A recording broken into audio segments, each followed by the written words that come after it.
নমস্কার, এক নজরে 25-এ আপনাদের প্রত্যেককে স্বাগত। এই মুহূর্তে আপনাদের সঙ্গে আমি রয়েছি শতাব্দী। নববর্ষের সকালে মুখ্যমন্ত্রী বৃক্ষরোপণ করলেন। একই সঙ্গে উদয়পুর ত্রিপুরা সুন্দরী মন্দিরে পুজো দিয়ে রাজ্যবাসীর সুখ সমৃদ্ধি ও শান্তি কামনা করলেন তিনি। পাশাপাশি সুস্থ পরিবেশের লক্ষ্যে এদিন মুখ্যমন্ত্রী ত্রিপুরা সুন্দরী মন্দির প্রাঙ্গণে একটি জাম গাছ রোপণ করেছেন।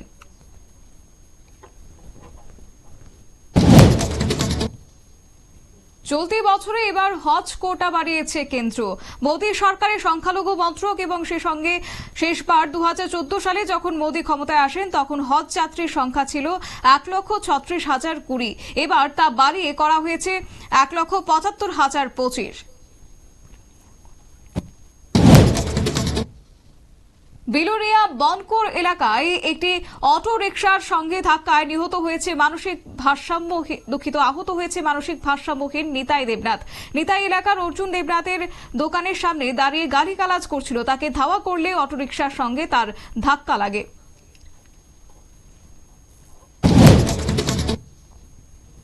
ইরানকে পরমাণু অস্ত্র থেকে এবার সরে আসতেই হবে। দাবি না মানলে ইরানের পরমাণু ঘাঁটিতে হামলা করবে মার্কিন সেনা, এমনটাই হুঁশিয়ারি দিলেন মার্কিন প্রেসিডেন্ট। আমেরিকার সঙ্গে পরমাণু চুক্তি নিয়ে আলোচনা চালাচ্ছে ইরান। চ্যাম্পিয়ন্স ট্রফির পর প্রথমবার এবার আইসিসি বৈঠকে যাননি পাকিস্তান ক্রিকেট বোর্ডের চেয়ারম্যান মহসিন নকভি। জানা গিয়েছে ব্যক্তিগত কাজ থাকায় নকভি যাননি, তার বদলে পাকিস্তান ক্রিকেট বোর্ডের সিইও সুমেইর আহমেদ বৈঠকে যোগ দিয়েছিলেন। দেশে কতজন বিশেষজ্ঞ ডাক্তার রয়েছে সেই বিষয়ে কেন্দ্র সরকারের কাছে কোনো তথ্য নেই।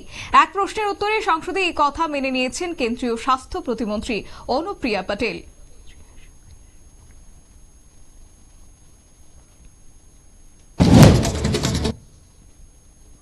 শ্রেয়াস আইয়ারের মুকুটে নয়া পালক এবং তারই মধ্যে মার্চ মাসে আইসিসির সেরা ক্রিকেটার হিসেবে নির্বাচিত হয়েছেন তিনি। সেরা লড়াইয়ে শ্রেয়াসের পেছনে ফেলেছেন নিউজিল্যান্ডের দুই ক্রিকেটার রাচিন রবীন্দ্র এবং জেকন ডাফিকে।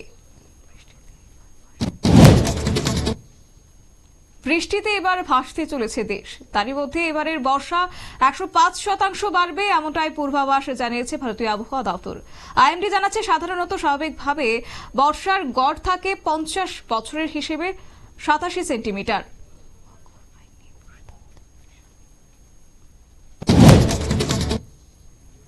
ওয়াক অফ আইন নিয়ে যেন বিতর্কের অন্ত নেই। এবার মুর্শিদাবাদে হিংসা ছড়িয়েছে বাংলাদেশি দুষ্কৃতিকারীরা।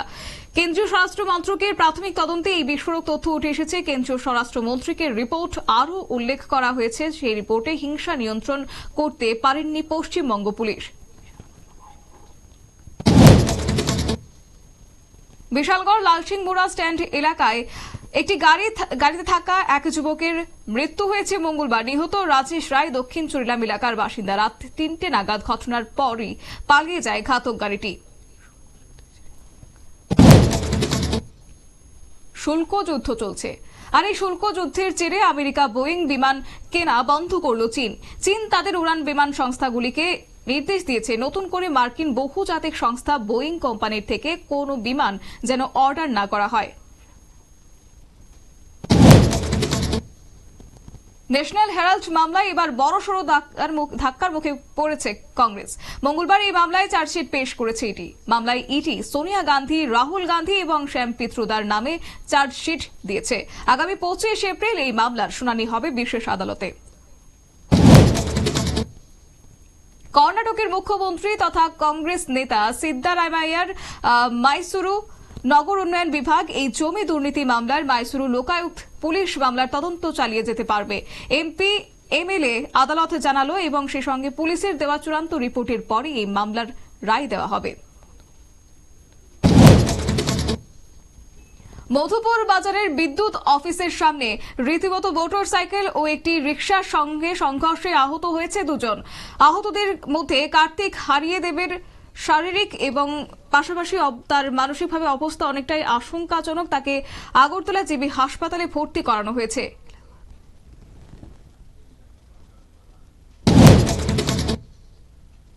এলাহাবাদ হাইকোর্টে সম্প্রতি একটি ধর্ষণ মামলায় রায়ে মন্তব্য করে নির্যাতিতা নিজেই বিপদ ডেকে এনেছে।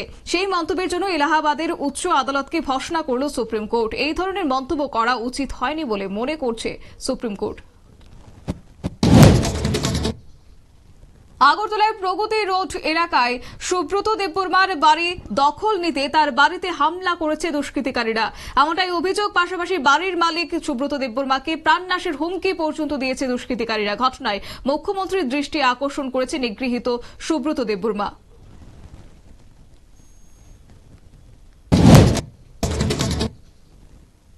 মুম্বাই হামলার আগে দিল্লির ন্যাশনাল ডিফেন্স কলেজে হামলার ছক কষেছিল ডেভিড হেডলি ও তাহাউ রানা, এবং এই রানাকে জেরা করে এমনই তথ্য পেয়েছেন এনআইএ। দিল্লি ন্যাশনাল ডিফেন্স কলেজেও হামলার ষড়যন্ত্র করা হয়েছিল।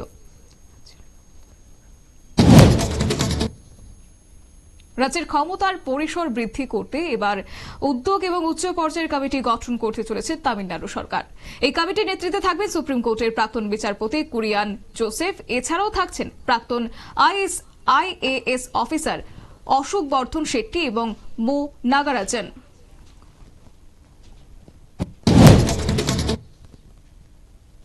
কমলপুর কুমারঘাট জাতীয় সড়কে ধলাই ব্রিজের কাছে একটি মোটরসাইকেল ও অল্ট্রো গাড়ির সংঘর্ষে আহত হয়েছেন ইরেশ নমশূদ্র। পেশায় মাছ ব্যবসায়ী বামনছড়ার বাসিন্দা ইরেশ নমশূদ্রের ধলাই জেলার কুলাই হাসপাতালে তার চিকিৎসা চলছে বর্তমানে।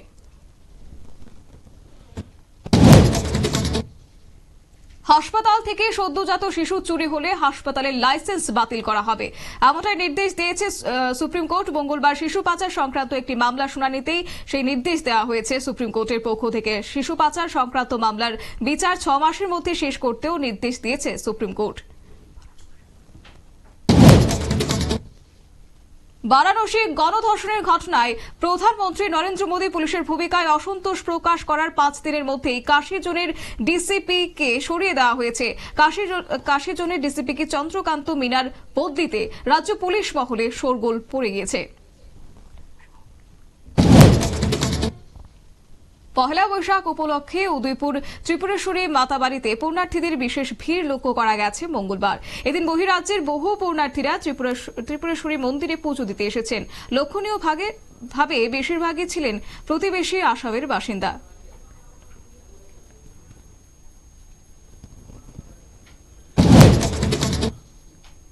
বেঙ্গালুরুর কেম্পেগৌড়া আন্তর্জাতিক বিমানবন্দরে ডিজিটাল ডিসপ্লে বোর্ড থেকে বন্ধ করে দেওয়া হয়েছে হিন্দি ভাষার বিমানের তথ্য সম্প্রচার। ডিসপ্লে বোর্ড থেকে হিন্দি ভাষার সম্প্রচার বন্ধ করে দেওয়ার বিষয়টি গুরুত্ব দিতে নারাজ কর্তৃপক্ষ।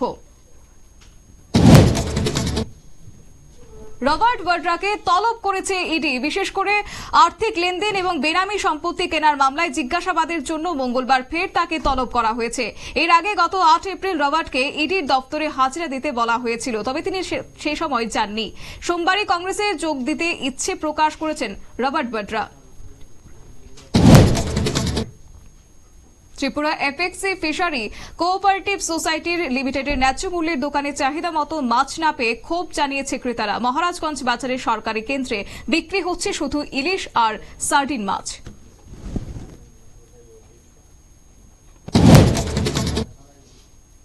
এক নজরে 25 আপাতত এই পর্যন্ত। পরবর্তী আপডেট এবং টকশো দেখার জন্য চোখ রাখুন শুধুমাত্র নিউজ ভ্যানগার্ডের পর্দায়। নমস্কার।